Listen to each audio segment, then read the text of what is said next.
Hello students, આજે આપણે જોઈશું વિદ્યાર્થીઓ માટેના કેટલાક આસનો. આ કરવાથી વિદ્યાર્થી જીવનની જે કંઈ વિડંબણાઓ હોય, આળસ છે, આપણને વાંચવામાં યાદ શક્તિ યાદ ન રહેતું હોય, થાકી જવાય, આ બધું જ તમે આ આસનો દ્વારા દૂર કરી શકો છો. પહેલું છે ઉષ્ટ્રાસન. તમે જોઈ શકો છો એ વાંકા વળી અને પહેલાં બેસી અને ઉભળક પગે બેસી અને આપણે એને પહોંચશું. તમે એમાં ડોટેડ સ્ટ્રક્ચર જોઈ શકો છો અને પછી આ રીતે ઉષ્ટ્રાસન કરીશું. બીજું છે ગરુડાસન, જેમાં હાથ અને પગની આટી વળવાની છે, પહેલાં ડાબા પગેથી અને પછી જમણા પગેથી. ત્રીજું છે સર્વાંગાણાસન, જેનાથી કમરમાં ઝાઝીવાર બેસીને જે કંઈ રુધિર દાબ થઈ ગયું હોય તે સ્ટ્રક્ચર સરસ થઈ જશે. ચોથું છે ત્રાટક, જેમાં એકી નજરે આપણે દીવાની જ્યોત ઉપર જોશું. એવું જરૂરી નથી કે દીવો જ લઈ શકાય, એની જગ્યાએ કોઈ પણ એક વસ્તુ તમે ધ્યાન કેન્દ્રિત કરવા માટે રાખી શકો છો. પાંચમું છે શવાસન.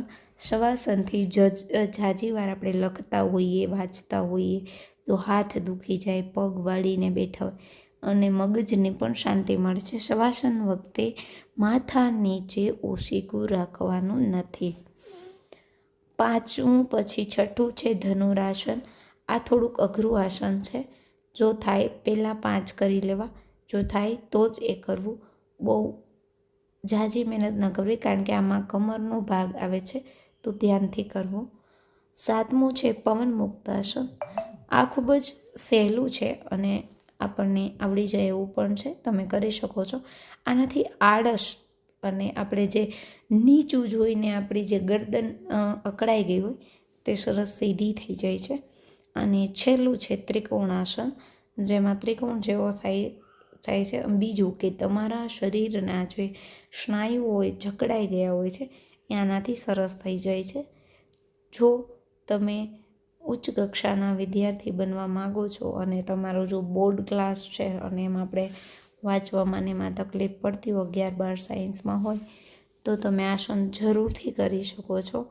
એવું નથી, આસન કરતી વખતે તમારે જમ્યા પહેલાં ને જમ્યા પછીના 3 કલાકનો ગાળો રાખવો જરૂરી છે, જેથી આ આસનો તમને ફાયદાકારક રહેશે. જો તમારાથી સવારે સમય ના હોય તો તમે દિવસ દરમિયાન પણ જો 3 કલાકનો ગાળો હોય જમ્યા પહેલાં અને જમ્યા પછીનો, તો આસન કરી શકાય છે.